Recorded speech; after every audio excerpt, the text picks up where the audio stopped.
Hello, my name is Gretchen Baskerville, and I've been a Christian divorce recovery leader in churches for the last 20 years. I'm also the author of The Life-Saving Divorce: Hope for People Leaving Destructive Relationships. Have you ever noticed in Christian circles that we talk a lot about the ideals of marriage, but we never talk about the minimum standards of marriage? For example, we talk about how men should love their wives and care for them like their own bodies, but we Christians really don't take that seriously. We view it as sort of romantic. We never draw a line in the sand, except for adultery, and say, this is the lowest you can treat your spouse. This is the line you cannot cross. And we're going to agree that if you treat your spouse this way, a divorce is suitable.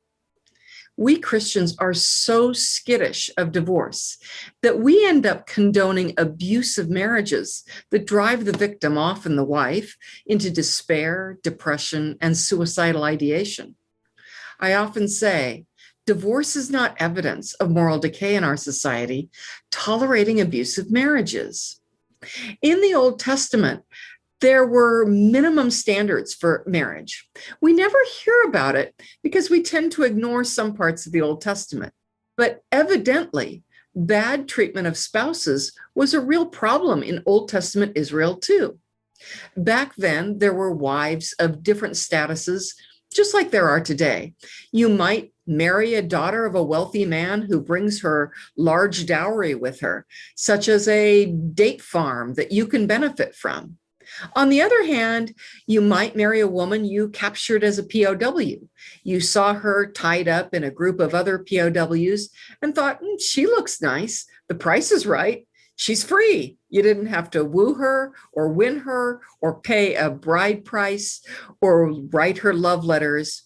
So with minimal effort, she's yours. But what happens if the husband no longer loves her? He resents the expense of feeding and clothing her, or he gets tired of her. Apparently, men at the time of Moses wanted to just strip her of her wife's privileges, cut her rations, have her wear rags, and use her as a slave, either, for himself or for his brothers and sisters. Maybe even sell her and make a profit. Hey.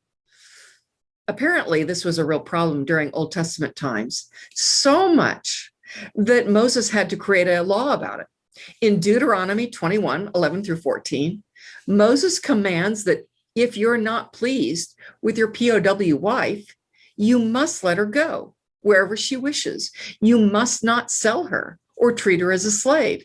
You must divorce her and let her go free to remarry someone who will care for her better. Here's another example. Exodus 21, 10 through 11, talks about a man who has a slave wife. Again, another low status wife. This would happen when a fellow citizen who owed money to a lender couldn't pay him back. So the financially strapped man would give the lender his daughter as a wife to repay the debt. This is not a bride the lender was necessarily attracted to. He didn't woo her, win her, or write her love letters. This is a woman he got in lieu of a debt repayment when he couldn't get anything else. But by biblical law, he had to meet some basic level of care for her: food, appropriate clothing, and marital rights, meaning love. Now, it's very likely that the lender would someday find a woman he really was attracted to and marries her. Back then, they could have more than one wife. But Exodus 21 says, if he takes another wife, he cannot reduce wife number one's food, clothing, or marital rights, meaning love. In other words, even if he never loved her, he can't be miserly, negligent, or unkind to her. If he is, believe it or not, he's obligated, he is actually commanded to let her go. And let her go means giving her a certificate of divorce, a document that proves she's able to remarry. We modern Christians could really benefit from re-examining the Old Testament.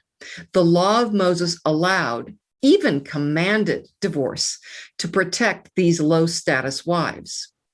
There is a minimum biblical standard of care for wives. And if the husband refused, he was compelled to divorce his wife and let her go so she could remarry someone who would care for her properly. Divorce was God's protection of women in the Bible.